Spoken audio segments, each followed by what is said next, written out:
Jadi 46 sampai 50. Dan karena Ustadz kita, Ustadz Safi Saleh, tidak masuk pada malam hari ini, maka kemudian kita baca bersama-sama ayat-ayat tersebut. Mari kita masuk ke screen untuk membaca bersama.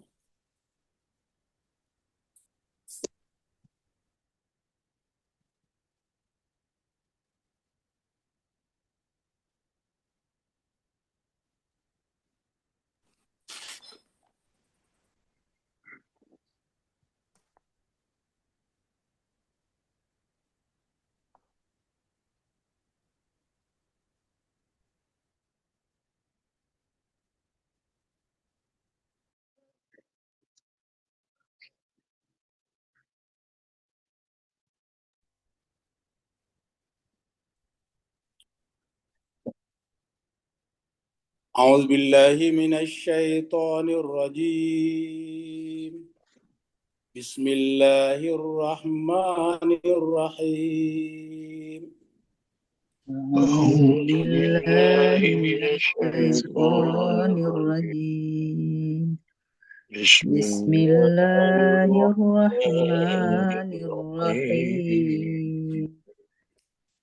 وقد مكروا مكرهم وعند الله مكرهم.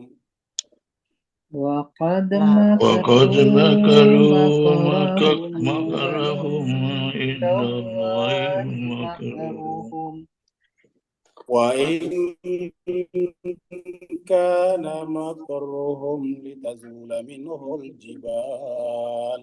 وإن وإن كان مكرهم لتزول لتزول منه منه الجبال. الجبال فلا تحسبن الله مخلف وعده رسله. فلا تحسبن تحسبن الله الله مخلف مخلف وعده وعده رسله رسله. إن الله عزيز ذو انتقام. إن إن الله الله عزيز عزيز ذو ذو انتقام انتقام. يوم تبدل الأرض غير الأرض والسماوات. يوم يوم تبدل تبدل الأرض الأرض غير غير الأرض الأرض والسماوات والسماوات. وبرزوا لله الواحد القهار. وبرزوا وبرزوا لله لله الواحد الواحد القهار القهار. وترى المجرمين يومئذ مقرنين في الأصفاد.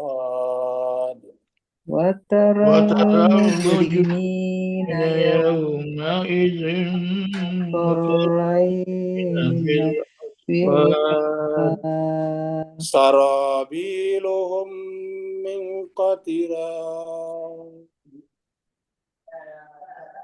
سرابيلهم من سرابيلهم من قطران قطران. وتغشى وجوههم وجوههم النار وتغشى وجوههم النار.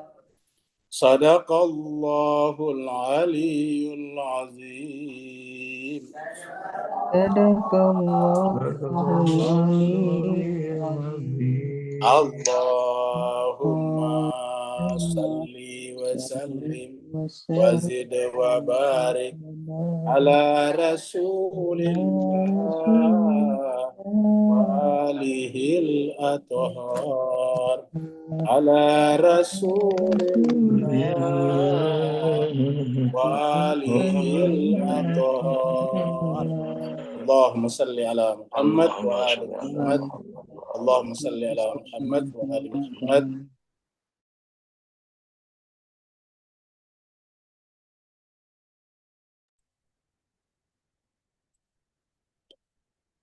Terima kasih banyak jemaah sekalian telah ikut membaca ayat-ayat suci Al-Quran.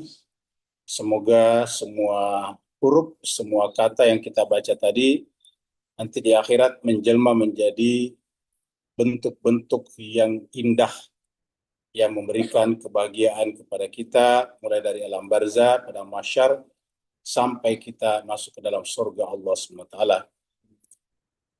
Kita teruskan surat yang ke-14, surat Ibrahim. Ibrahim yang kita bicarakan di sini adalah Nabi Ibrahim alaihissalam, ayah daripada Nabi Ismail dan Nabi Ishak. Surat ini turun di Mekah, maka disebutlah dengan surat Makkiyah. Jumlah ayatnya adalah 52 ayat. Terakhir kita sudah baca sampai di ayat yang ke-45. Jadi hari ini kita baca 46, tapi kita review, kita ulangi dari ayat 45.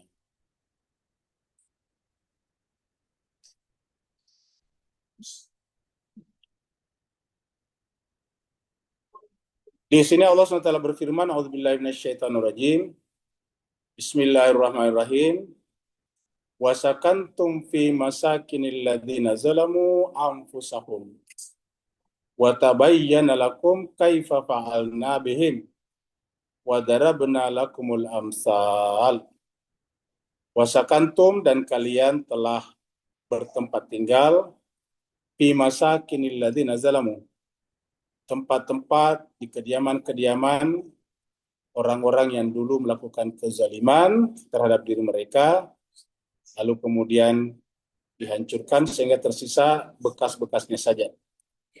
Wa tabayyana lakum kaifa fa'alna bihim, sehingga kemudian jelaslah bagi kalian bagaimana kami berbuat kepada mereka. Artinya bagaimana Allah menghilangkan, memusnahkan mereka.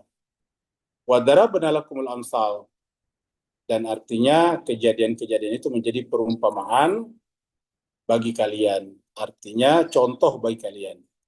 Bahwa kalau kalian juga melakukan kejahatan yang sama, melakukan perbuatan zalim, maka lama-kelamaan ketika menjadi sebuah perbuatan komunitas, maka otomatis juga akan mengalami hal yang sama. Jemaah sekalian, kami sampaikan bahwa kami sekarang bikin acara ini bersama dengan jemaah sekalian, teman-teman kita, ikhwan kita dari Indonesia dan Malaysia. Makanya kita sampaikan yang ikut yang ikut di rumah ini supaya handphonenya dizerokan suaranya, supaya jangan echo. Jadi selain speaker dimatiin, mikrofon dimatiin, juga suara dinolkan, diturunkan volume suaranya sampai 0. Sehingga suara tidak kedengaran, sehingga tidak memantul ya. Sekarang kita teruskan. Jadi tadi adalah ayat 45, sekarang 46. Jadi dulu Palestina seperti ini, tahun 46, tahun 47, tahun 67, dan terakhir gambar ini diambil tahun 2009. Kalau sekarang ini diambil, sudah hampir habis Gaza. Jadi kalau melihat gambar ini, ya Gaza masih ada kalau di sini. Ya kita lihat di sini Gaza masih ada. Tapi kalau kita buat map ini, peta ini sekarang, tahun 2025, ini boleh dikata sudah hampir habis ini. Jadi kalau sudah habis ini, dan itu menjadi rencana mereka, maka kemudian ini tinggal sedikit sini. Nanti lama-kelamaan sudah habis. Ini juga sudah dipartisi-partisi, sudah dipisah-pisahkan. Jadi yang putih-putih di antara mereka itu adalah pemukiman mereka, pemukiman Israel yang disebut dengan occupied land. Jadi mereka kuasai, lalu kemudian mereka bangun bangunan di sana, sehingga orang Palestina yang ada di tempat yang hijau ini untuk menyeberang ke wilayah di sebelah harus melewati pos-pos pemeriksaan dari tentara Israel. Jadi dapat jemaah sekalian bayangkan, ini wilayah sekecil ini, kalau mau bepergian ke sini, dari sini ke sini, itu berapa pos-pos perbatasan yang harus kita lewati. Berapa pos pemeriksaan yang harus kita lewati. Ya, jadi perjalanan bisa lama sekali, panjang sekali, dan memang sengaja dibuat sedemikian rupa supaya orang tidak betah tinggal di sana, yang tidak betah meninggalkan wilayahnya, pergi merantau, sehingga tanah-tanah mereka dicaplok, diambil oleh Israel. Allah SWT berfirman, wa qad makaru makrahum. Sungguh mereka membuat makar, membuat tipu daya, tipu muslihat. Ya, jadi mereka membuat makaru, makar. Ya. Jadi kata-kata makaru di sini adalah fiil, ini menjadi isim di sini. Jadi wa qad makaru makrahum. Sungguh mereka membuat makar, makar mereka. Jadi mereka membuat makar, yaitu makar mereka, membuat tipu daya mereka. Tetapi ingat, ya harus kita pahami bahwa wa indallahi makruhum. Makar mereka itu juga ada di sisi Allah. Artinya makar mereka itu bukan tak terjangkau oleh Allah SWT. Jadi bagi kita juga yang menyaksikan kejadian ini, terkadang kita juga ikut emosional. Ya, harus kita pahami bahwa Allah lebih tahu segala-galanya. Jadi Allah lebih tahu apa yang harus terjadi dan apa yang sebaiknya terjadi. Jadi kita berjuang tanpa harus melibatkan kita punya keinginan-keinginan hawa nafsu secara pribadi dengan mengharapkan ridho dari Allah. Jadi Allah yang kita harapkan adalah ridho Allah dan pada saatnya mereka akan selesai. Coba lihat kemarin kejadian tanggal 13 Juni. Siapa menyangka kalau Israel tiba-tiba menyerang Iran? Semua pengamat di dunia mengatakan bahwa Israel lah yang menyerang tanpa alasan. Israel menyerang tanpa alasan. Sehingga kemudian ya Iran punya hak untuk melakukan pembalasan. Sehingga kemudian mereka tidak menduga kalau pembalasan itu sedemikian striknya, sedemikian kuatnya dan sedemikian besarnya. Sehingga kemudian mereka hampir mengalami keruntuhan yang sedemikian rupa kalau tidak dibantu oleh Amerika Serikat. Jadi dari sini kita lihat bahwa mereka bikin makar. Tapi ingat, kita tidak boleh juga pasif. Tidak boleh berpikir, ya sudahlah Allah punya makar, nanti kita tidak perlu ikut-ikutan. Tinggallah hanya menjadi pendoa saja, mendoakan. Ini tidak boleh juga. Karena kejadian ini juga ujian bagi kita, agar kita apakah berusaha atau tidak berusaha. Tentu kita harus berusaha sesuai dengan kapasitas kita masing-masing. Sesuai dengan kemampuan kita masing-masing. Kalau dia ustadz, dia harus menceramahkan di mana-mana. Kalau dia pembuat puisi, dia harus membuat puisi-puisi perlawanan. Kalau dia seorang pejabat, dia harus memperjuangkannya dengan jabatan mereka. Kalau dia seorang adalah anggota PBB, juru bicara negaranya di PBB, pun harus melakukan hal yang sama. Jadi dengan demikian, semua harus berbuat sesuai dengan kapasitasnya masing-masing. Yang Allah tuntut dari kita adalah, sudahkah kita berbuat secara maksimal dan optimal. Setelah itu baru kemudian Allah berbuat. Nah, di sini Allah mengatakan, wa in kana makruhum litazula minhul jibal. Kita bisa bahasakan, dan sebesar-besarnya makar mereka tidak akan mungkin melenyapkan gunung, dalam pengertian bahwa sekuat-kuatnya mereka punya tipu daya makar, tidak mungkin meruntuhkan rencana sejarah. Tidak mungkin meruntuhkan rencana Tuhan. Tidak mungkin bisa mengalahkan rencananya Tuhan. Jadi yang harus kita ingat baik-baik. Wa in kana makrum litazula minhul jibal. Bahwasanya tipu daya mereka itu tidak akan mungkin melenyapkan, menghilangkan gunung. Coba al-jibal kita ganti dengan Palestina di sini. Bisa kita katakan bahwa makar mereka tidak akan bisa melenyapkan Palestina. Palestina insya Allah akan tetap ada dan tetap akan ada selama-lamanya. Yang akan terjadi sebaliknya adalah Israel akan hilang. Jadi mereka nanti pada akhirnya akan pergi dari tempat itu, bukan karena mereka dimusnahkan oleh manusia, tetapi oleh makar Allah Subhanahu wa Ta'ala.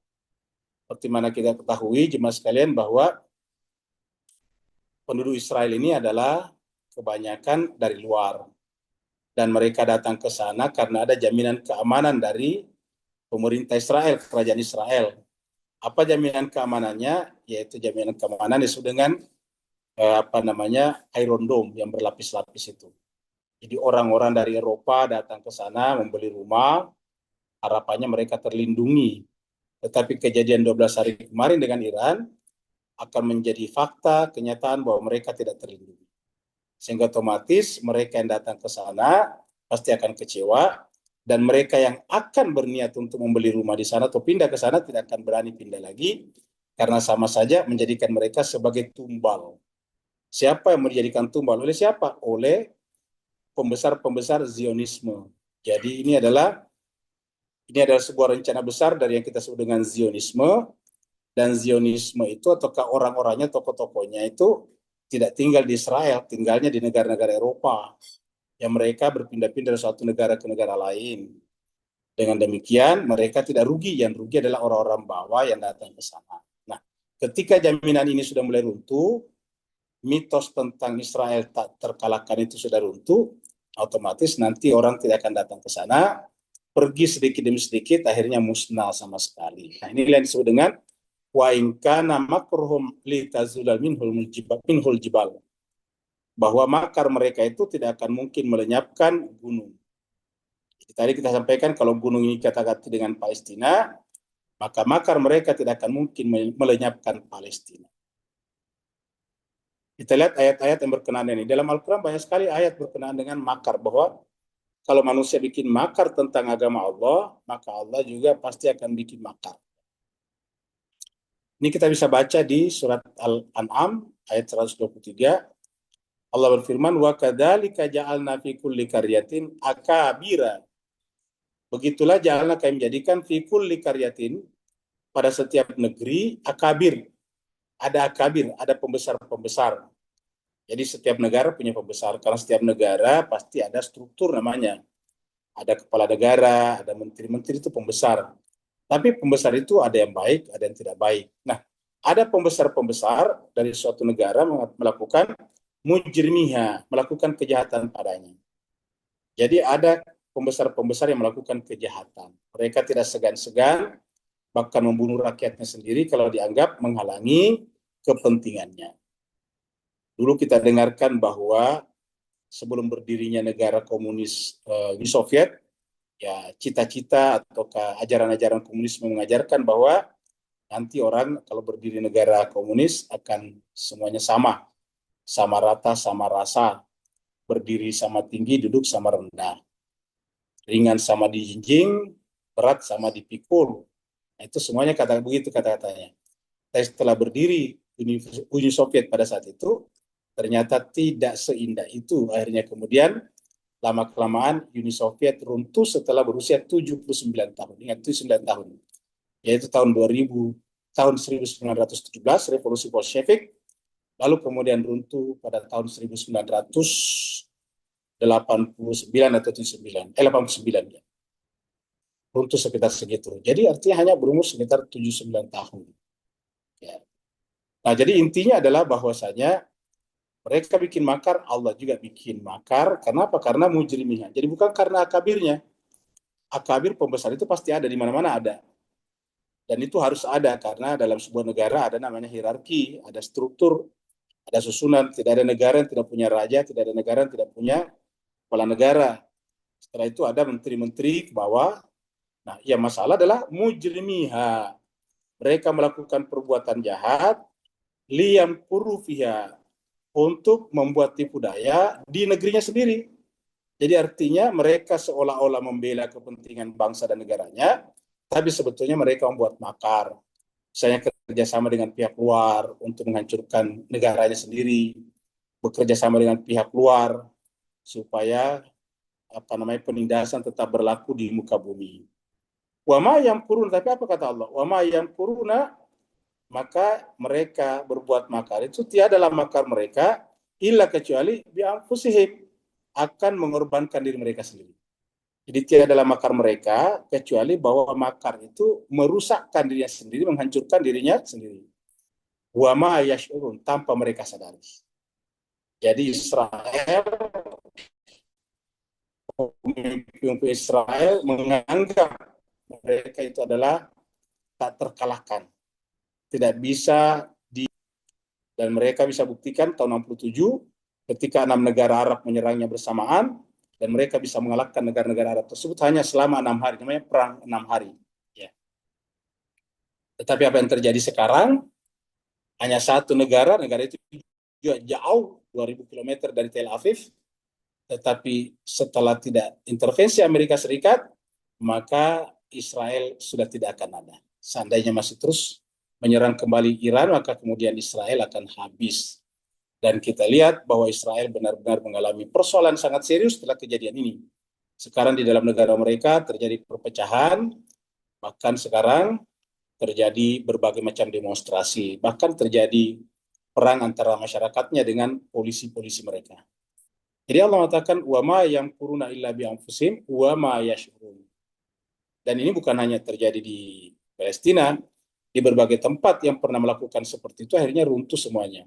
Kita lihat misalnya negara-negara kolonialis yang pernah menjajah negara-negara tadinya seperti Inggris, Prancis, Belanda, Jerman, sekarang sudah tidak ada lagi. Sekarang semakin menyepi, mengecil, dan negara-negara yang tadinya mereka jajah, kolonisasi, sekarang sudah mulai lebih kuat.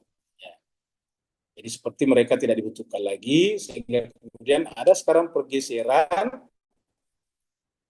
dari Eropa ke Asia. Jadi sekarang ini kata yang paling sering kita dengarkan adalah the rising Asia. Jadi Asia sekarang lagi naik daun, lagi naik ya. Nah dengan demikian Mas Kaiser bahagia, ini sudah ada fakta-faktanya. Banyak peradaban tadinya yang begitu kuat, seperti Mesir, Romawi, Yunani, Persia, sekarang sudah tidak ada. Jadi kalau yang besar-besar seperti itu pernah ada dan kemudian tidak ada, ya itu juga nanti akan terjadi pada seperti Israel, Amerika dan sekutunya yang terus melakukan kejahatan di muka bumi. Ayat berikutnya adalah surat Ali Imran ayat 54. Allah mengatakan wa makaru, mereka membuat makar, wa makar Allah, tapi Allah juga buat makar. Jadi mereka membuat makar tipu daya, tapi Allah juga membuat tipu daya. Jadi ketika mereka membuat tipu daya, Allah tidak diam, Allah tidak pasif. Allah juga membuat tipu dayanya sendiri. Dan mana yang lebih baik, makar manusia atau makar Allah? Wallahu khairul makirin. Dan makar Allah itulah sebaik-baiknya makar. Jadi pasti akan menang. Lalu kenapa tidak langsung diberikan kemenangan kepada orang-orang tertindas ini? Ya karena Allah SWT menjadikan itu sebagai ujian. Apakah kita berjuang atau tidak berjuang. Karena Allah yang melihat mana yang benar-benar beriman dan mana yang hanya sekedar ucapan beriman saja. Ada orang beriman dan ada orang yang ucapan beriman. Nah, jadi kejadian-kejadian terjadi di mana-mana. Supaya apa? Supaya kita diuji. Tempat yang dikatakan wala tahsabanna alladziina, janganlah menyangka bahwa mereka itu dibiarkan begitu saja. Ya, jadi ahasiban nasu ayutraku ayaqulu amanna wa hum la yuftanun. Apakah mereka menyangka, manusia menyangka, dibiarkan begitu saya mengatakan amanah, yang beriman, wahum la yuftanun, pada mereka tidak diuji. Jadi ini ujian sebetulnya. Jadi ujian, terutama kalau intern Islam, Islam yang manakah yang benar-benar Islamnya? Kenapa? Karena Islam itu bukan dilihat daripada rajin sholat, puasa, zakat, dan haji, tapi seperti kata Nabi, man lam yahtama bi umuril muslimin falaysa minhum. Siapa yang tidak peduli kepada urusannya orang mukmin, orang muslim, ya bukan bagian dari mereka. Kemudian ayat selanjutnya, ayat 47.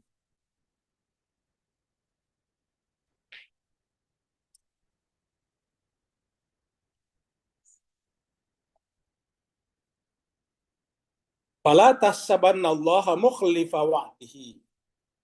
Jadi fala tahsabannallaha mukhlifa wa'dihi. Janganlah mereka menyangka atau janganlah kalian menyangka bahwa Allah itu akan menyalahi, mengingkari janjinya.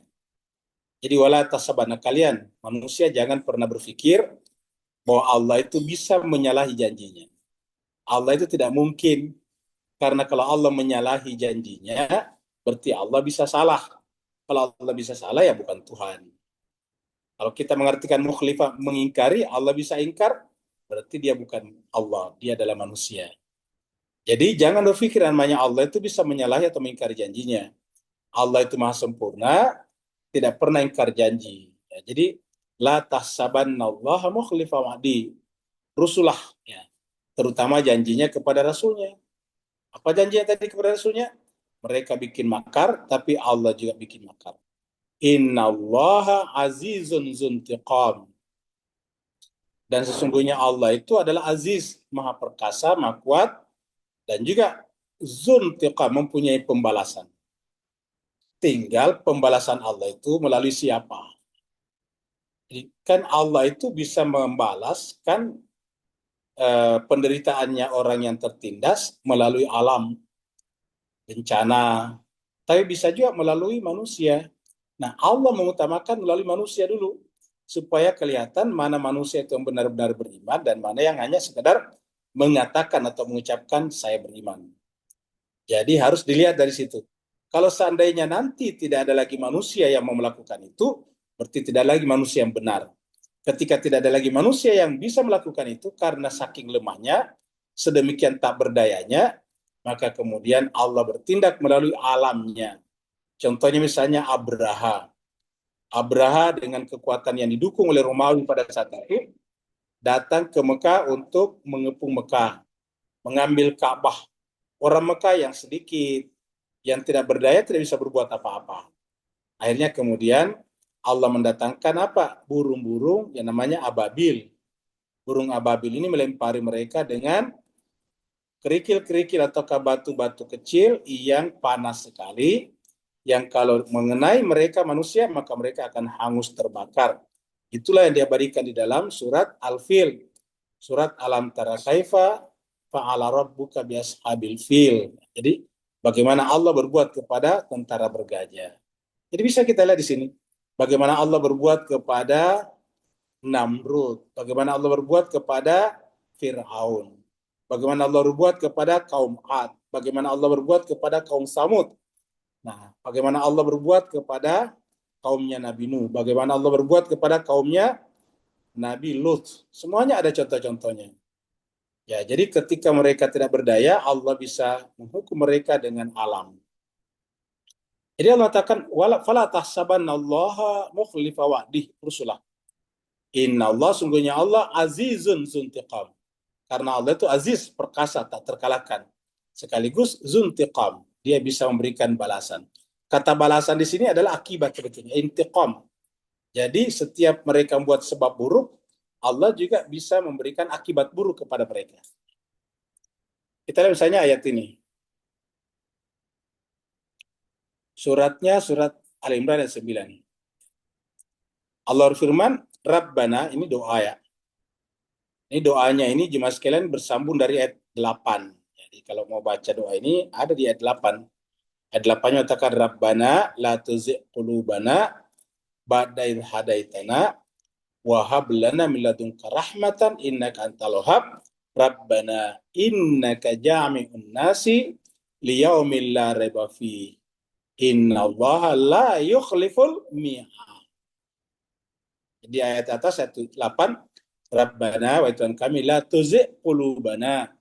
Janganlah engkau memalingkan, membengkokkan, menyesatkan hati kami ba'da idh hadaitana, setelah engkau memberikan hidayah petunjuk kepada kami. Ba'da idh hadaitana. Wa hab lana min ladunka, dan karuniakanlah kepada kami dari sisimu rahmatan, rahmat. Innaka antal wahhab. Baru kemudian Rabbana wa Tuhan kami, innaka sungguhnya engkau jami'un nas, pasti akan mengumpulkan seluruh manusia. Apa artinya seluruh manusia? Termasuk Fir'aun, termasuk Namrud dan pengikut-pengikutnya, termasuk kaumnya Nabi Nuh, kaumnya Nabi Hud, kaum Ad, kaumnya Nabi Saleh, kaum Samud, semuanya akan dikumpulkan. Jadi yang pernah membangkang, yang pernah mengusir, yang pernah membunuh, menangkap para nabi-nabi, pasti akan dikumpulkan semua. Innaka jami'un nas, semua manusia dikumpulkan. Itulah sebabnya orang-orang yang berada di jalan Allah, walaupun terancam nyawanya, jiwanya, tidak pernah merasa takut. Tapi tidak takut bukan berarti bahwa dia semena-mena melakukan perlawanan. Dia selalu memberikan nasihat. Seperti contohnya pada malam-malam Asyura di Karbala. Jadi sejak Imam Hussein sebelum tanggal 1 Muharram dalam perjalanannya dari Mekah pergi ke Kufah, dan setelah hampir sampai di Kufah dihadang oleh Al-Hur, sepanjang perjalanan itu Imam Hussein justru memberikan nasihat-nasihat kepada mereka. Ya, bahkan kita dengarkan bahwa ketika Al-Hur itu kehabisan bekal air, Imam Hussein memberikan air kepada mereka. Ya. Kalau Imam Hussein salat, mereka ikut salat di belakang mereka. Tetapi apa yang terjadi kemudian, karena Al-Hur menjalankan perintah atasannya, ya Al-Hur kemudian menggiring Imam Al-Husain ke tempat yang disebut dengan Karbala. Tidak boleh masuk ke Kufah, harus dihentikan, dan tidak boleh mendapatkan jalan menuju ke Sungai Furat, Sungai Efrat.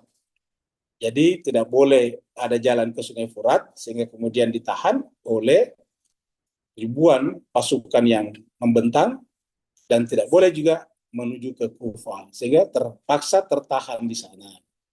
Nah, disitulah di Karbala itulah titik terendah nilai-nilai kemanusiaan, karena cucu Nabi dengan keluarganya, istri dan anak-anaknya, bahkan bayinya nanti akan dibunuh dengan sangat sadis. Tapi sebelum Imam Hussein dibunuh, selalu menasihati, kalau kalian membunuh kami, membunuh saya, apa nanti yang kamu katakan di hadapan kakekku di akhirat? Apa nanti yang kamu katakan di hadapan Allah? Kenapa? Karena Imam Hussein tahu persis bahwa manusia akan dikumpulkan nanti di sana. Innaka jami'un nas. Sungguhnya kamu Tuhan pasti akan mengumpulkan seluruh manusia. Di sana akan berkumpul antara yang membunuh dan yang dibunuh, antara yang zalim dan yang dizalimi, antara yang melakukan kejahatan dan yang korban kejahatan, nanti berkumpul di sana. Innaka jami'un nas liyaumil la raiba fi, dan hari itu kata Allah la raiba fihi. Kenapa menggunakan la raiba fihi? Kalau Al-Quran setelah 1400 tahun atau 14 abad tidak pernah manusia bisa menemukan cacat dan kekurangannya, maka begitu juga kata-kata Allah berkenaan dengan hari akhirat, sehingga menggunakan kata liyaumin la raiba fihi. Kata la raiba fihi di sini sama ketika Allah mengatakan zalikal kitab la raiba fihi hudan lil muttaqin. Inna Allah, sungguhnya Allah la yukhliful mi'ad. Sungguhnya Allah tidak pernah ingkar janji. Jadi Allah tidak pernah mengingkari janjinya. Surat Ali Imran, ayatnya 4. Ya, tadi juga Ali Imran. Sekarang ayat 4, tadi kan ayat 8. Sekarang kita ayat 4 ya. Allah katakan min qabl hudal linnasi wa anzalal furqan. Jadi ini sebetulnya sambungan dari sebelumnya. Ya, sebelumnya ini tentang Allah menurunkan kitab suci ya. Kalau kita baca dari ayat 1, Allah berfirman, Bismillahirrahmanirrahim. Alif lam mim. Allahu la ilaha illahu al hayyul qayyum nazzala alaikal kitaba bil haqq musaddiqan lima baina yadayhi wa anzalat taurata wal injil. Wa anzalat taurata wal injil, dia Allah menurunkan juga Taurat dan Injil min qabl, sebelumnya, sebagai apa? Hudal linnasi, sebagai petunjuk bagi manusia. Jadi sebagai petunjuk. Jadi namanya kitab suci manapun hudal linnasi wa anzal al-furqan, dan dia juga menurunkan al-furqan. Apa itu al-furqan? Ya pasangannya Al-Quran. Karena Al-Quran itu tidak bisa, Al-Quran sebagai buku, sebagai mushaf, tidak bisa membedakan mana baik dan buruk. Tapi kalau orangnya, pasangannya bisa. Misalnya kita pegang Al-Quran dan kita ingin mencuri, kan tidak mungkin Al-Quran menegur kita, mushafnya maksudnya. Tapi kalau kita bersama dengan pasangannya, dia akan menegur kita. Jadi makanya sudah dengan Al-Furqan. Innalladzina kafaru, sungguhnya orang-orang kafaru yang ingkar, menutup diri bi ayatillah, terhadap ayat-ayat Allah, lahum adzabun syadid. Bagi mereka ada azab yang keras. Azabnya keras. Kenapa? Wallahu azizun zuntiqam. Dan Allah SWT aziz, maha perkasa, zuntiqam, dan memilih intiqam. Akibat yang sepadan dengan perbuatan sebab yang buruk. Jadi sebab yang buruk melahirkan akibat yang buruk. Sebab yang jahat melahirkan akibat yang jahat. Wallahu azizun zuntiqam. Dan Allah itu adalah aziz, maha perkasa, lagi intiqam. Seperti itu. Jadi ini kata-kata ini dikatakan di dalam Al-Quran. Jadi Allah itu memiliki pembalasan. Nah, karena Allah mengatakan azizun zuntiqam, kita para nabi dan rasul hanya melakukan semampu kita. Kita tidak boleh ada pretensi atau keinginan dalam hati untuk menjadi pemenang. Kenapa? Karena kita tidak mampu. Kita ini lemah. Yang bisa memenangkan adalah Allah SWT. Yang bisa memberikan pembalasan yang sepadan adalah Allah SWT dengan kata-kata wallahu azizun zuntiqam. Nah, ayat-ayat ini mengajarkan kita untuk apa? Untuk tidak perlu terlibat terlalu jauh perasaan kita terhadap kasus-kasus seperti di Palestina. Supaya kita tetap tenang. Karena begini jemaah sekalian, kalau misalnya kita tersiksa dengan kasus Gaza, berarti Israel berkali-kali sudah berhasil menyingkirkan penduduknya Palestina, berhasil juga menyiksa orang-orang yang simpati kepada Palestina, seperti kita ini yang merasa tersiksa dengan itu. Bahkan berhasil menyiksa orang-orang yang masih punya hati nurani, begitu, kemanusiaan. Oleh sebab itulah kita melakukannya semaksimal, seoptimal yang kita mampu, tetapi harus kita ketahui bahwa bukan kita yang akan mengalahkan mereka, bukan kita mendatangkan kemenangan kepada orang yang tertindas, tetapi Allah SWT dengan kata-kata ini. Wallahu azizun dzuntiqam. Karena kalau kita ini, siapalah kita ini? Kita ini justru pantasnya berkata pada setiap keadaan, la haula wala quwata illa billahil aliyil azim. Kita tidak punya kemampuan apa-apa. Sekarang kita masuk ayat berikutnya. Yauma tubaddalul ardu ghairal ardi was samawat. Jadi Allah mengatakan akan ada saatnya nantinya bumi diganti dengan bumi yang lain dan langit. Ini kata-kata ini menarik. Yauma tubaddalul ardu ghairal ardi was samawat. Pada hari itu bumi diganti dengan bumi yang lain yang bukan bumi ini. Bumi tubaddalu diganti, ini bentuk pasif, bumi akan diganti ghairal ard, dengan bumi yang bukan bumi ini. Wassamawat, begitu juga langit dengan bukan langit ini. Ya. Apa maksudnya ini jemaah sekalian? Ya, bisa kita sampaikan bahwa yang dimaksud al-ard di sini adalah boleh jadi tempat kehidupan yang juga terjadi setelah kita meninggal dunia. Jadi setelah kita meninggal dunia, Allah juga menyebut tempat kita di sana, di sorga itu dengan ard juga, al-ard. Nah, makanya di muka bumi ini, Allah sebetulnya sudah bikin isyarat-isyarat. Di muka bumi ini ada dua bagian bumi.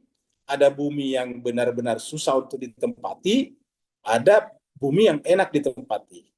Di muka bumi ini ada tempat yang enak ditempati.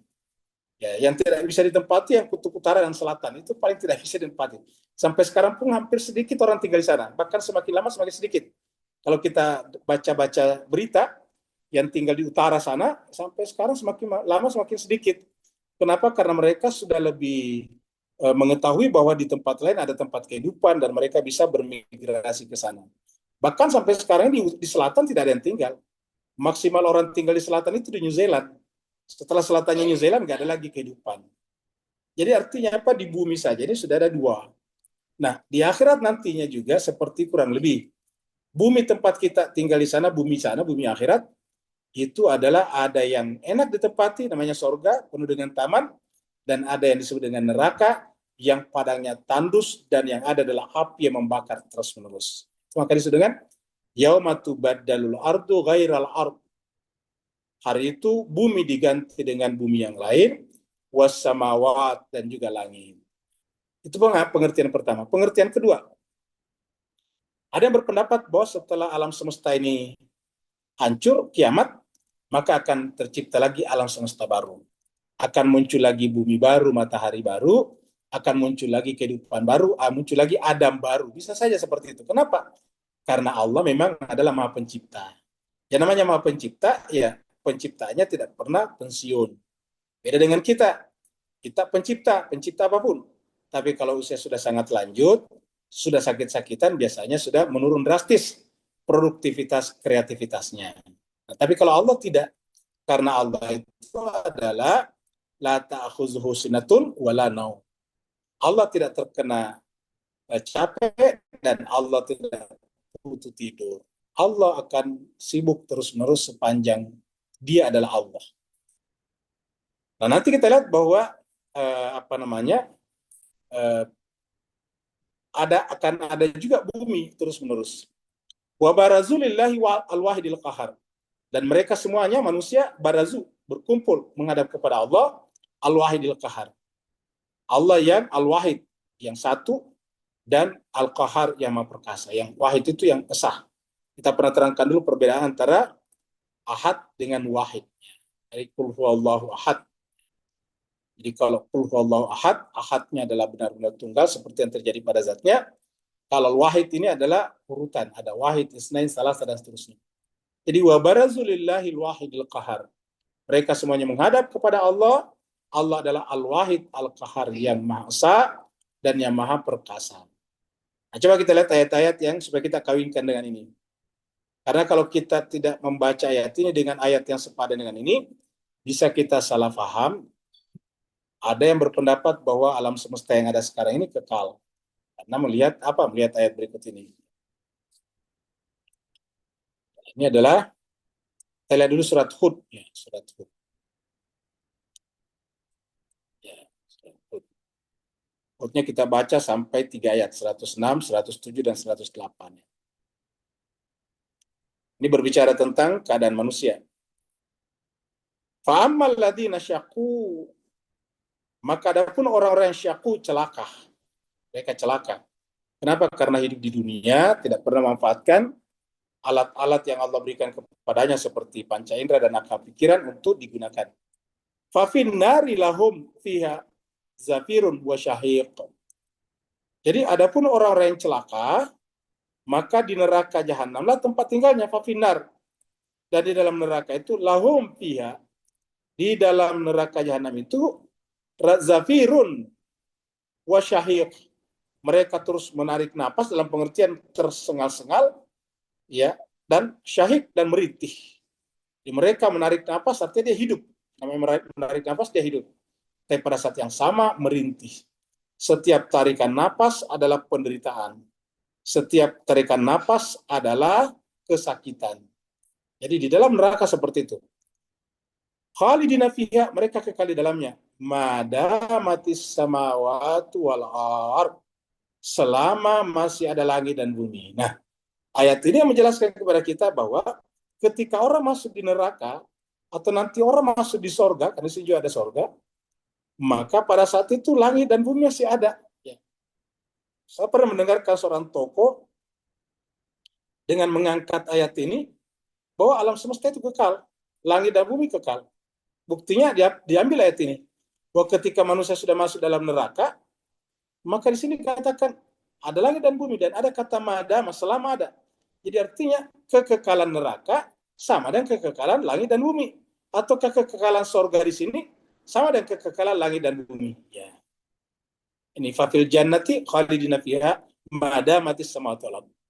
Jadi dari situ dia menyimpulkan bahwa alam semesta ini, alam semesta dan bumi adalah abadi, sebagaimana juga neraka dan surga abadi.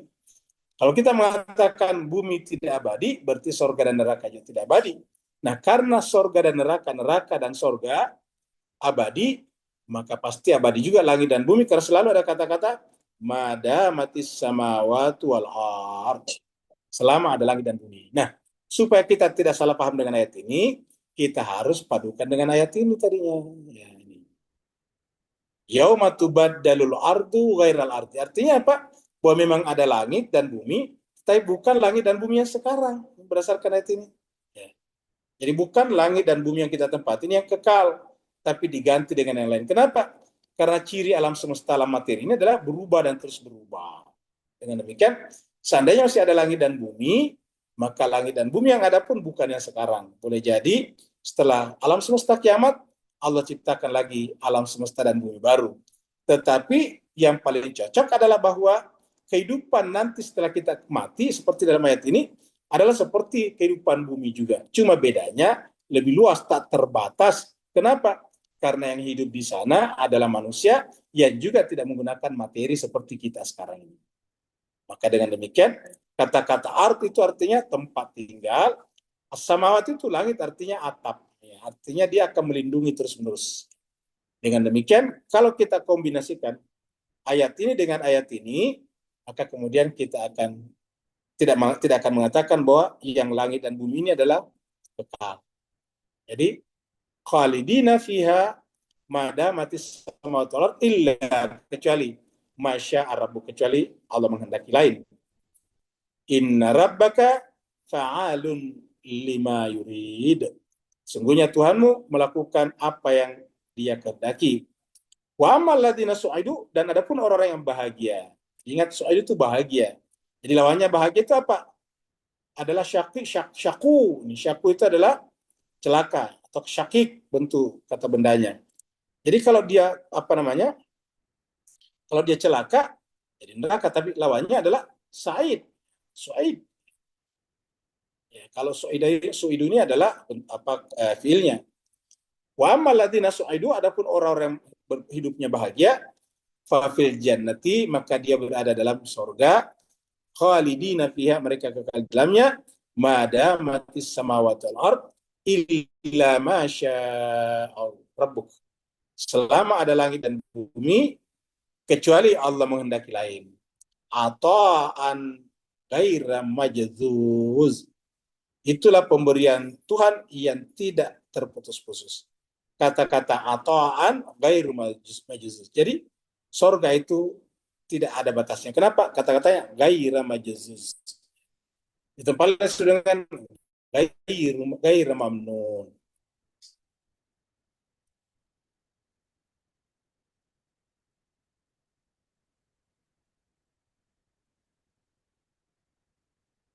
Kita harus membedakan antara belenggu dengan ikatan. Dua hal yang berbeda. Kita lihat ada hadisnya. Kalau belenggu itu seperti ini, kalau ikatan itu perjanjian yang mengikat. Ingat, tidak ada manusia di muka bumi yang tidak terikat. Dia terikat dengan negaranya, terikatan perjanjian, ada keterikatan dengan keluarganya, suami istrinya, anak-anaknya. Kita ya terikat dengan tetangga kita. Tanpa kita rasakan itu, kita terikat dengan tetangga. Kita tidak boleh berbuat seenaknya sampai mengganggu tetangga kita. Berarti kan ada ikatan. Begitu ya tetangga kita di sebelah tidak boleh juga seperti itu, mengganggu sesamanya tetangga. Wa taral mujrimina yaumaidin mukarranina fil asfad. Dan kamu menyaksikan al-mujrimin, para pendosa. Kita artikan saja para pelaku kejahatan. Yaumaidin, pada hari akhirat nantinya, mukarranin, diikat. Mukarran itu diikat bersama, sama-sama diikat. Karena bentuk jamak, semuanya diikat atau diikat bersama, mukarranin.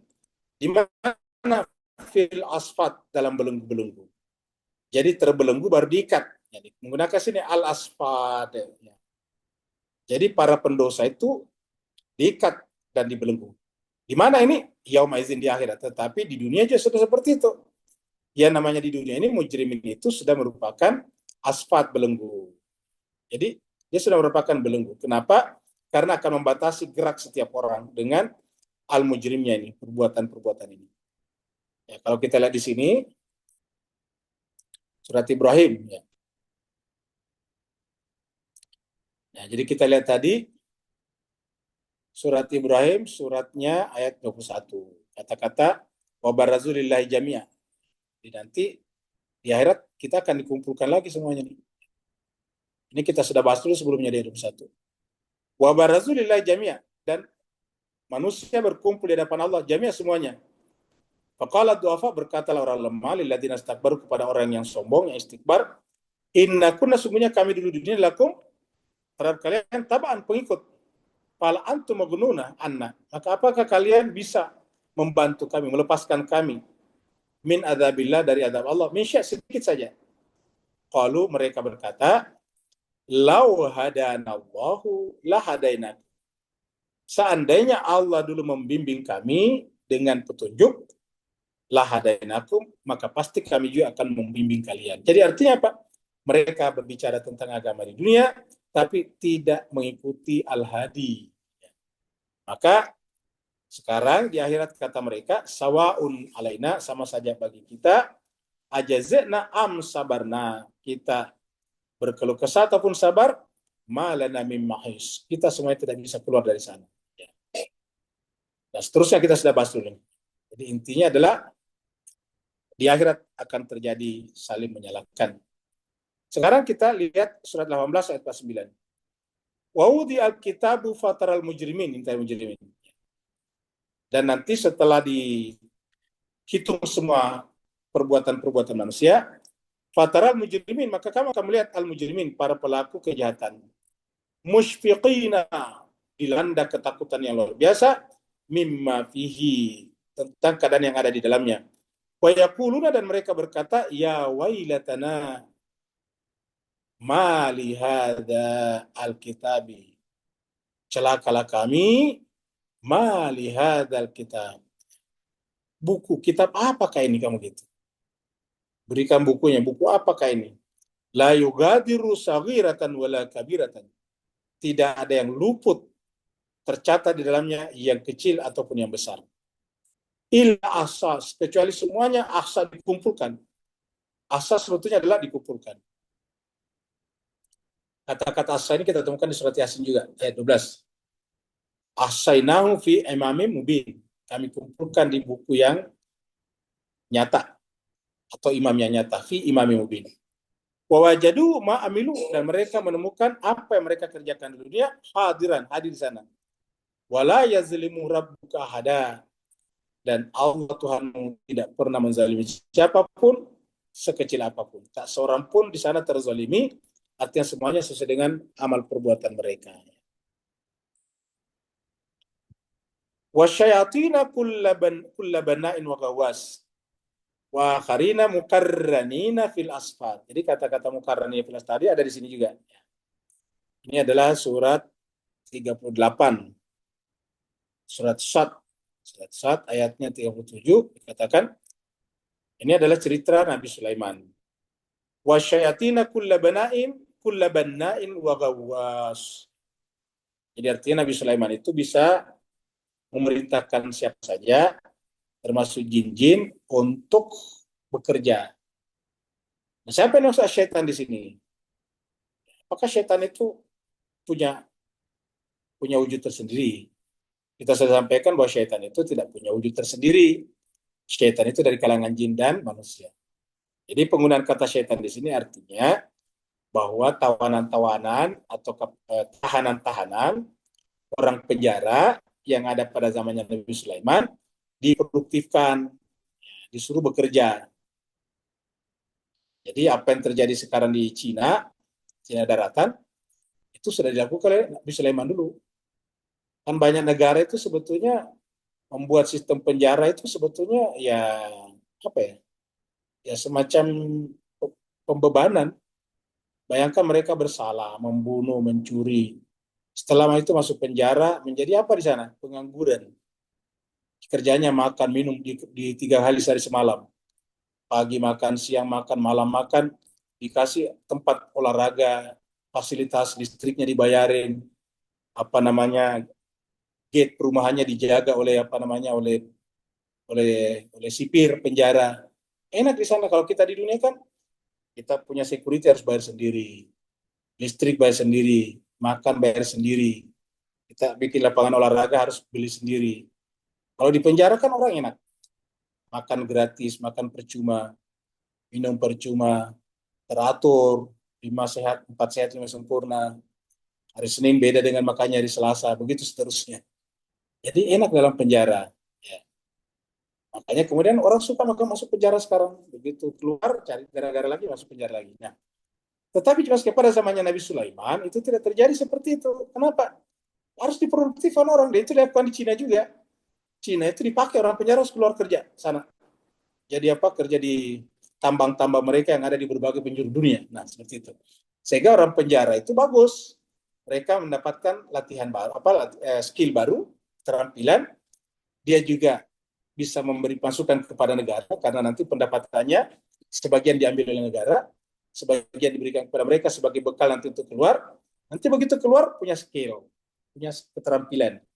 Apa itu skill ya? Living skill, keterampilan hidup. Ya, living skill-nya bisa bagus. Jadi living skill-nya ada sehingga begitu keluar bisa survive. Nah ini dilakukan Nabi Sulaiman. Syaitan ini maksud di sini kan sudah kita bahas di surat Ibrahim.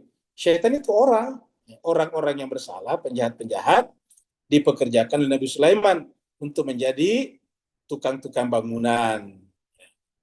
Wasyayatina kulla banna'in wa gawas.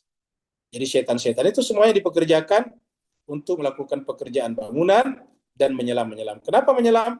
Karena istananya Nabi Sulaiman itu di pinggir laut, sehingga nanti ketika Ratu Balkis datang, di atasnya itu ada lantai yang terbuat dari kaca bening, disangkanya air beneran. Padahal memang air di bawahnya, tapi di atasnya ada kaca.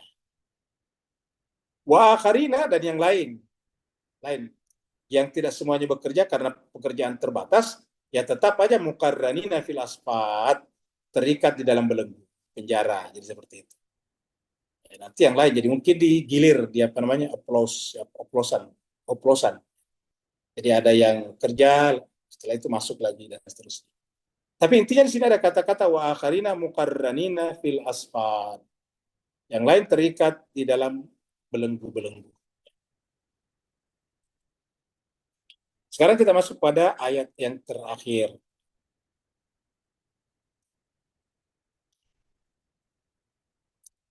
Ini sebetulnya adalah vulkano ya, gunung berapi. Gunung berapi. Kalau gunung berapi itu lagi meletup itu seperti ini. Yang keluar dari dalam itu adalah bara. Itu kalau kena orang pasti mati karena panas sekali. Nah, neraka tentu lebih panas lagi dari ini. Neraka lebih panas dari ini. Dan Allah mengatakan, sarabiluhum, di neraka itu pakaian mereka min qatiran, dari tir. Tir itu adalah aspal. Di sini tir, di sini di bawahnya aspal. Ini aspal. Walaupun ada juga ayat lain menyebut kitir itu adalah tembaga. Ada juga begitu. Yang mencair. Kesimpulannya, ya mungkin ada di antara jemaah sekalian pernah kena tir yang panas, itu kan pasti melepuh kulitnya. Karena tir yang panas atau aspal yang panas itu kan melengket di kulit, tidak bisa langsung hilang. Nah, jadi Bapak Ibu sekalian tidak tahu yang namanya tir, ya yang terkena sekarang aspal. Kalau tidak tahu aspal juga, ya itu dipakai bikin jalan. Jadi yang hitam itu dipakai bikin jalan, itu aspal namanya. Ya itu adalah terbuat dari tir. Tir itu dulu ada pertambangan yang khusus, belakangan ini banyak diambil dari minyak. Jadi bekas minyak itu sebagian jadi tir dari minyak bumi. Nah, sarabilhum, pakaian mereka min qatiran, terbuat dari tir. Wa taghsha wujuhahum nar, dan wajah-wajah mereka ditutupi oleh an-nar. Jadi api neraka menutupi wajah-wajah mereka.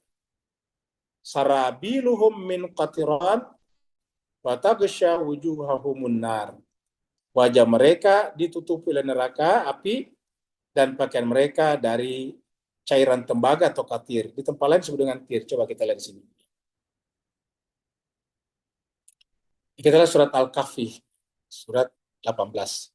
Ini surat Al-Kahfi 18 ayat 90 ini berbicara tentang seorang raja yang sangat terkenal namanya Zulkarnain. Zul artinya memiliki, Karnun artinya tanduk. Karnain artinya dua tanduk, Zulkarnain.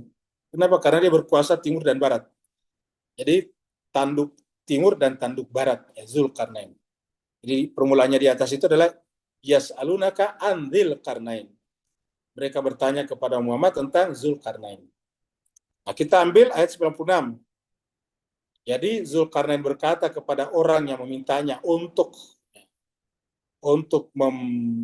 melindunginya dari kejahatan. Di ceritanya Zulkarnain berjalan dari ujung barat sampai ke ujung timur, ketemu dengan sekelompok masyarakat manusia yang selama ini dihantui oleh kejahatan Ya'juj dan Ma'juj. Magog. Lalu kemudian dia didatangi oleh Zulkarnain, dan kalau tahu Zulkarnain adalah penguasa yang adil, maka dia minta untuk membentengi wilayahnya dari kejahatan Ya'juj dan Ma'juj. Maka berkatalah Zulkarnain kepada mereka, baik, saya akan bantu kamu, apa? Atuni zubara al-hadid. Saya akan bantu, tapi bantu juga saya memberikan kepada saya zubar al-hadid, potongan-potongan besi. Jadi siapkan potongan-potongan besi. Kita artikan besi al-hadid di sini bukan hanya sekedar besi, tetapi semua jenis logam. Ya, sampai sekarang ada namanya logam tanah jarang, rare earth. Ya, rare earth itu artinya logam tanah jarang, tanah atau bumi jarang. Biasa disebut dengan logam tanah jarang ataukah mineral tanah jarang. Jadi atuni zubral hadid, berikan kepada saya potongan-potongan besi. Jadi ayat ini menjelaskan kepada kita, kalau kita ingin membantu negara atau masyarakat manapun terlindungi dari kejahatan, seperti mana Palestina, Gaza terlindungi daripada kejahatan Israel, ya mau tidak mau harus menggunakan teknologi, karena al-hadid ini adalah teknologi. Ya. Dia tidak mengatakan, Zulkarnain tidak mengatakan, nanti hadir kita bikin doa bersama. Jadi kalau menurut kita kan harusnya Zulkarnain menyuruh mereka kumpul nanti di lapangan, kita bikin doa bersama supaya Ya'juj dan Ma'juj itu hancur, kamu gitu. Tapi apa kata Zulkarnain? Kumpulkan potongan-potongan besi. Nanti di sini dibawa, dibikinlah potongan besi itu. Dibikinlah teknologi di sini nih. Ya, teknologi yang kemudian bisa melawan Ya'juj dan Ma'juj. Jadi kesimpulannya Zulkarnain mengatakan atuni zubural hadidi. Datangkan atau berikan kepada saya potongan-potongan besi, potongan-potongan logam, hatta idza sawa bainas sadafain. Sampai nanti ketika rata, sawa itu sarata, bainas sadafain antara dua puncak gunung, antara dua puncak. Ya. Bainas sadafain, sama antara dua puncak. Kata-kata sadafain itu dua puncak. Ya, sudah puncak. Qala, lalu kemudian Zulkarnain berkata, unfuhu, tiuplah. Apa artinya tiuplah? Coba kita jelas sekalian, tiuplah. Ya. Tiuplah itu kan, kalau bahasa kita, tiuplah. Tapi kalau dikatakan tembakkanlah, pasti orang pada saat itu bingung apa yang ditembakkan. Karena pada saat itu tembakan paling canggih panah. Nah, tapi sekarang benar-benar yang namanya rudal itu kayak ditiup. Begitu. Lihatlah kalau rudal dinyalakan, itu banyak sekali asapnya keluar, kayak ditiup. Asap keluar baru kemudian meluncur ke atas. Kalau Zulkarnain berkata, infuhu, tiuplah. Jadi unfuhu, tiuplah, hatta iza ja'alahuna, sampai kemudian muncul api. Bapak Ibu pasti pernah lihat rudal. Pasti yang pertama muncul itu apa namanya itu? Pasti asap dulu, baru setelah itu muncul api mendorong dia ke atas. Gitu. Ya. Hatta iza ja'alahu nara, sampai dia menjadi api.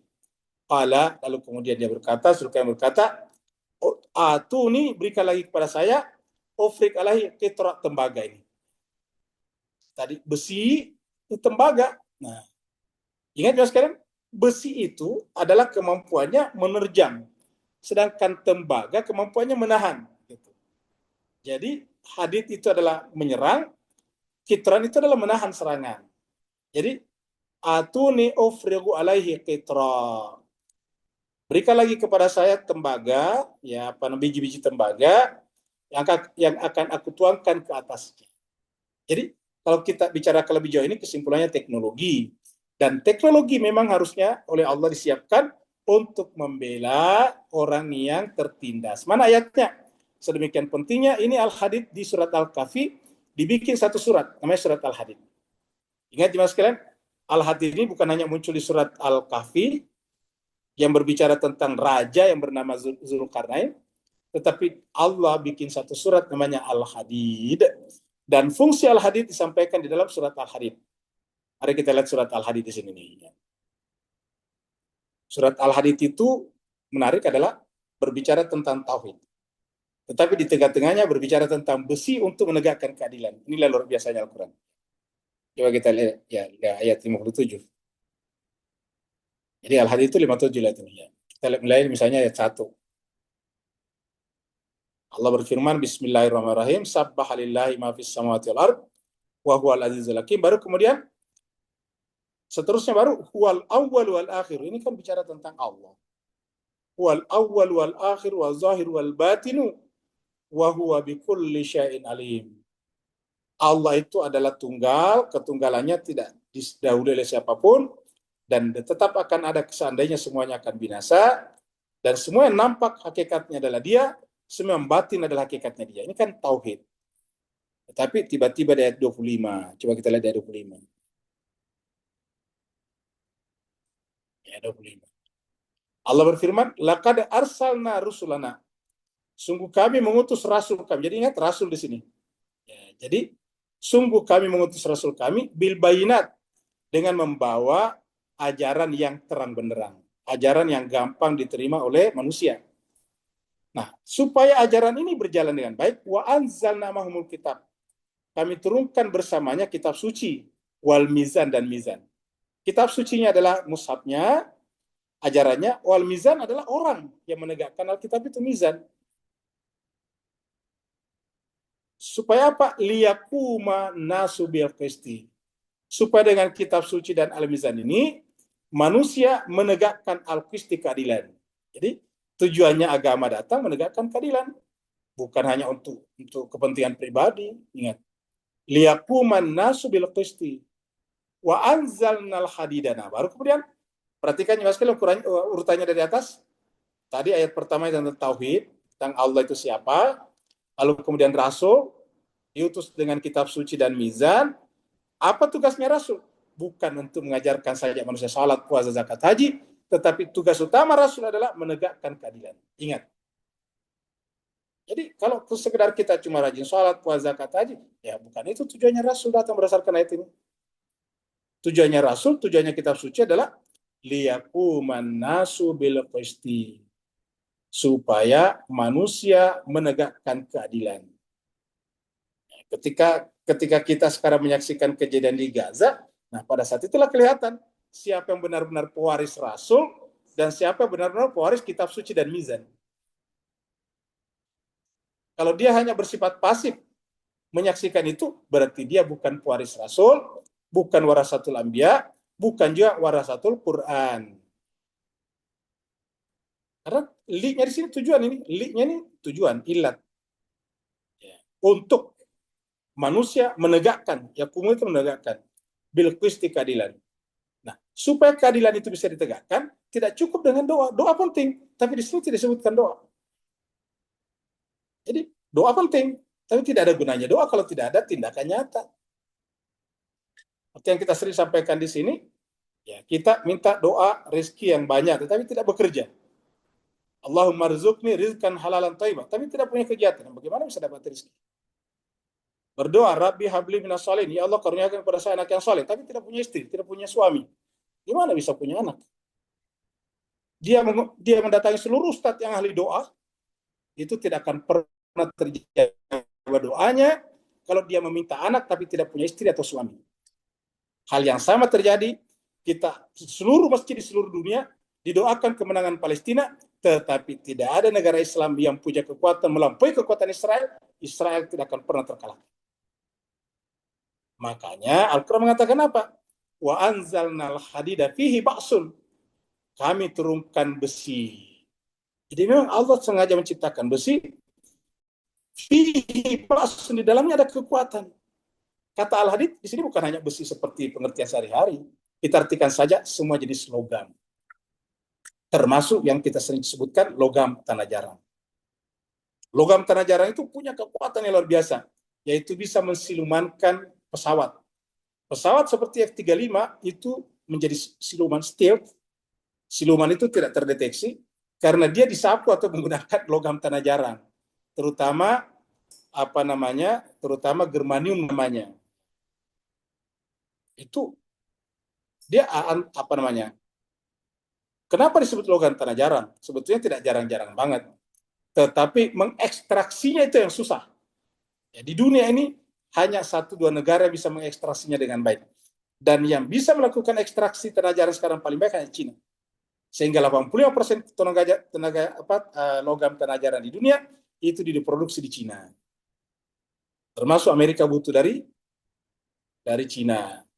Makanya ketika kemarin Donald Trump tiba-tiba menerapkan sanksi kepada Cina, gampang, Cina langsung menghentikan ekspor tanah jarang, langsung menggelepar-gelepar Donald Trump. Kenapa? Karena teknologi itu ada dari sana, dari logam tanah jarang. Nah, cobalah lihat Al-Quran ini luar biasanya kan. Jadi ingat, untuk memenangkan Al-Quran, untuk menegakkan keadilan, doa penting, tapi tidak cukup dengan doa. Al-Quran mengatakan, wa anzalnal hadida fihi ba'sun syadid. Kami turunkan besi, di dalam besi itu ada ba'sun, kekuatan. Kekuatannya syadid. Ya. Orang Malaysia bilang kekuatannya teruk, ya, teruk sekali. Kekuatannya ekstrim, ya. Kekuatannya gila, kamu itu. Jadi wa anzalnal hadida fihi ba'sun syadid. Jadi Al-Quran mengatakan besi itu punya kekuatan luar biasa. Jadi bukan kita yang milih Al-Quran, al-hadida fihi ba'sun syadid. Kenapa disebutkan ini? Artinya para pembelajar agama sekaligus harusnya pembelajar logam. Jadi tidak bisa dipisahkan mana antara ilmu wudhu dan mana ilmu teknologi.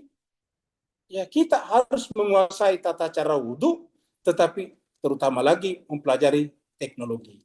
Karena wudhu itu paling gampang, pelajari cuma 1 kali. Al-Quran menyebutnya dengan sangat jelas. Ya. Sekarang umat Islam apa? Umat Islam sekarang menganggap doa segala-galanya. Doa penting, ingat, doa penting. Tetapi doa itu barulah merupakan i'tiqad.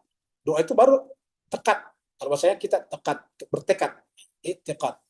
Kalau ada mengatakan Rabbi habli minasoli, Allah karuniakanlah kepada saya anak, itu maksudnya ya punya sarananya untuk itu. Kalau tidak punya sarananya, ya gak mungkin terjawab doanya. Jadi wa anzalnal hadida fihi ba'sun syadid. Nah, makanya karena umat Islam tidak paham kitab suci sendiri, wah sering sekali umat Islam tertipu oleh orang-orang seperti ini. Tiba-tiba ada yang datang mengaku bisa menggandakan uang lah, inilah dan itulah. Kita lihat umat Islam itu paling banyak tertipu masalah uang, masalah kapital di mana-mana. Di Indonesia itu hampir setiap hari kita dapatkan informasi tentang orang tertipu. Kenapa?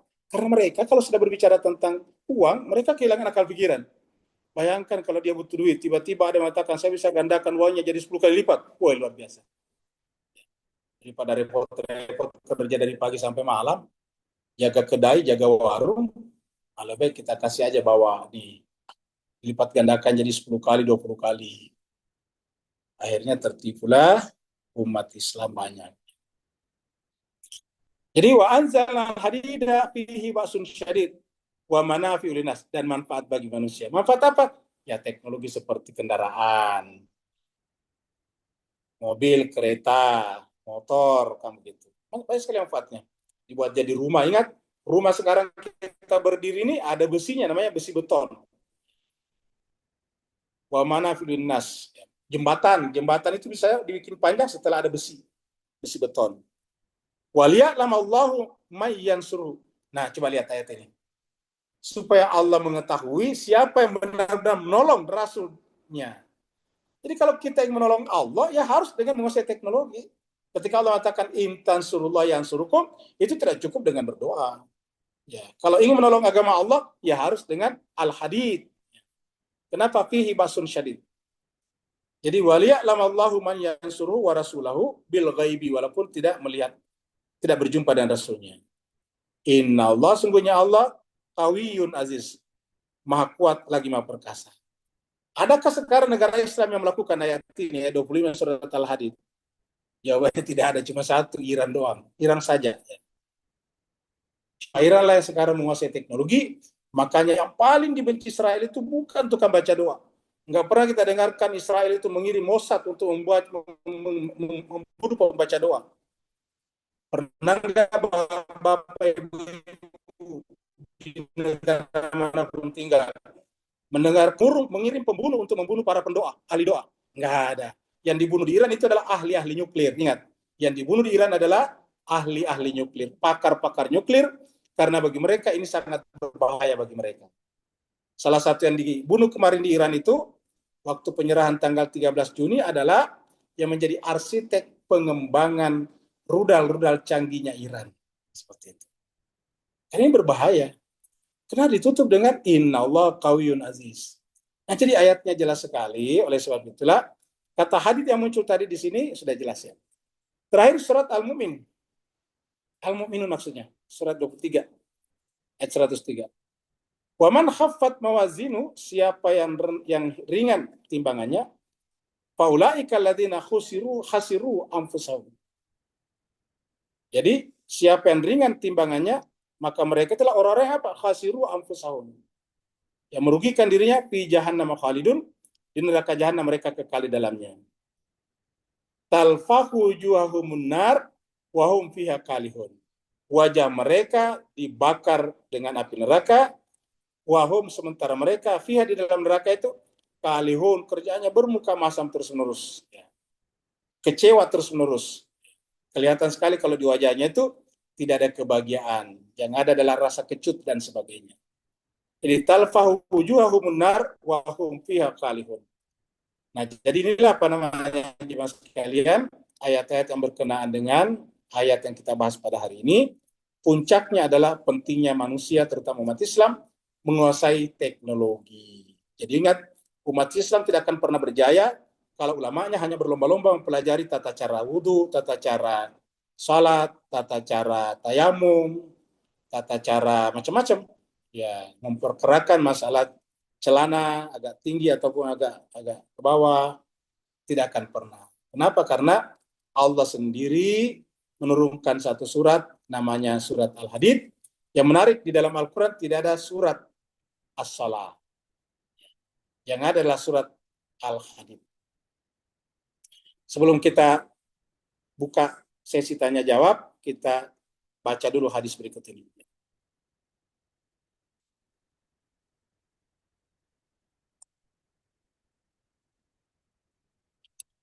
Ya, kita jelaskan tadi bedanya belenggu dengan ikatan, dua hal yang berbeda. Belenggu dan ikatan. Ini hadisnya dari Abu Hurairah, an Nabi sallallahu alaihi wasallam anaukan kana yaqulu ahadahu. Jadi Rasulullah SAW biasa berkata. Dalam bahasa Arab itu kata-kata kana baru disusul dengan fi'il mudhari, itu artinya sering berkata. Jadi berdasarkan laporan ini bahwa Nabi SAW biasa atau sering berkata. Apa kata-kata Nabi? Akrahul hulla wa hibbul qaida. Al-qaidu sabatun fi din. Artinya, akrah saya membenci. Saya tidak suka al-ghul, yaitu ikatan, belenggu maksudnya.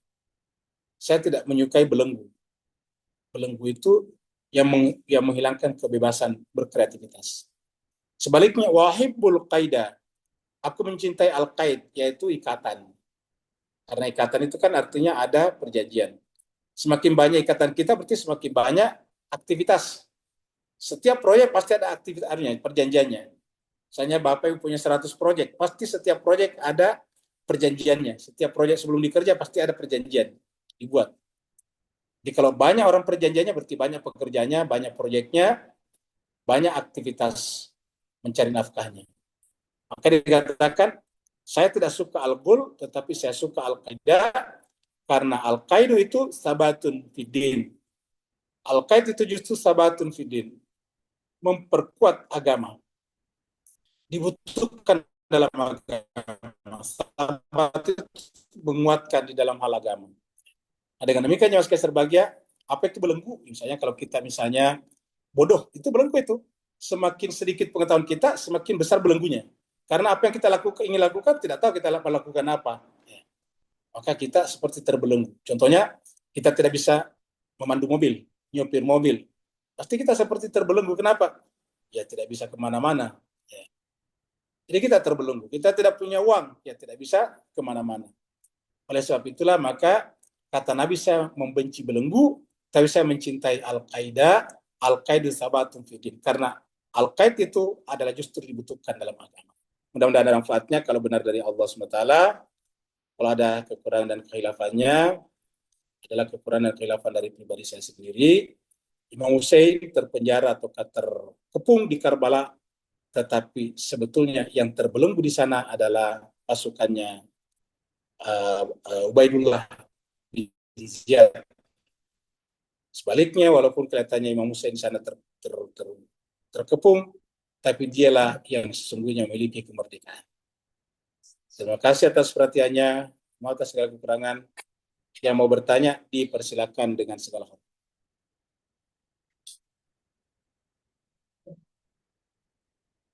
Ya, kalau yang di rumah ada yang bertanya, silakan. Ya, silakan.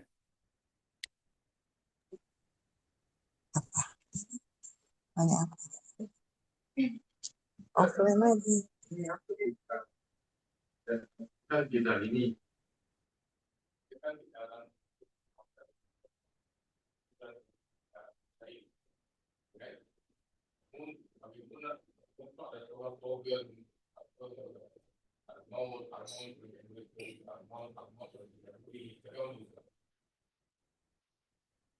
Ya baik. Jadi cuma sebagai kata Pak Burhan tadi, kita berdoa. Ya, apa yang disebut dengan al-maut li Amerika, al-maut li Israel, itu adalah itikad. Itu adalah pernyataan supaya tersimpan di dalam memori kita, memori kolektif namanya, karena kita harus mengucapkan bersama-sama bahwa tujuan kita beragama sekarang di akhir zaman adalah runtuhnya kezaliman. Yang kezaliman itu dilakukan oleh dua negara besar, negara setan besar dan setan kecil, yaitu Amerika dan Israel. Jadi makanya di dalam kata-kata itu tidak ada kata-kata al-maut di Yahudi, nggak ada. Karena Yahudi itu agama. Yang ada adalah al-maut di Israel, al-maut di Amerika. Jadi al-maut di Amerika itu kematian bagi Amerika, bukan orang Amerika, tapi Amerika sebagai sebuah negara, kalau dia runtuh berhentilah kejahatan itu. Kalau Israel sebagai sebuah negara juga runtuh, berhentilah kejahatan itu. Ya. Jadi bukan kita mendoakan seluruh orang Amerika binasa, seluruh orang tinggal Israel binasa, bukan. Tetapi Israel sebagai sebuah negara dan Amerika sebagai negara, kalau dia runtuh seperti Uni Soviet dulu, akan berhentilah kejahatan mereka. Oleh sebab itulah ungkapan-ungkapan itu adalah al-maut li Amerika, al-maut li Israel, bukan al-maut li Yahud, bukan juga al-maut li Nasara, enggak ada. Amerika memang beragama Nasrani, tetapi yang kita doakan itu bukan agama Nasraninya, tetapi Amerika sebagai sebuah negara superpower yang paling sering menjatuhkan bom di negara-negara yang tidak berdaya. Ada lagi yang lain? Ya, silakan. Ya.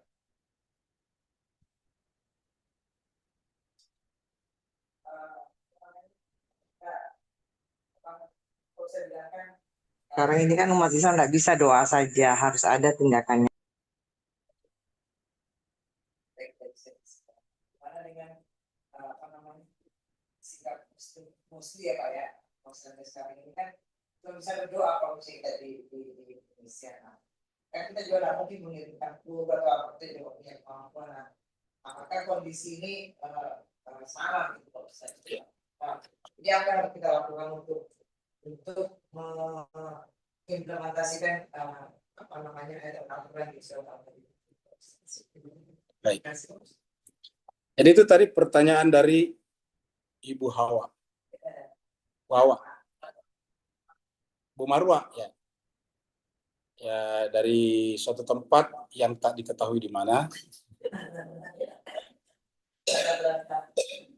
Ternyata berantah. Nah, jadi bagaimana tugas kita? Tugas kita ada dua. Pertama, berbuat sesuai dengan kemampuan kita. Jadi seperti yang saya katakan tadi di awal, kalau dia ulama, ustadz, dia harus menyuarakan terus Palestina. Karena dia punya mimbar namanya, mimbar masjid, mimbar majelis talim.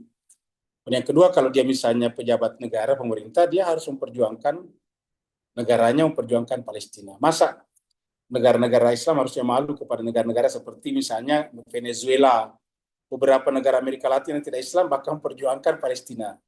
Bahkan negara seperti Afrika Selatan, South Africa itu yang menuntut Israel di ICC, International Criminal Court itu Israel Afrika Selatan itu.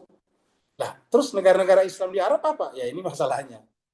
Jadi kita berbuat sesuai dengan kemampuan kita masing-masing.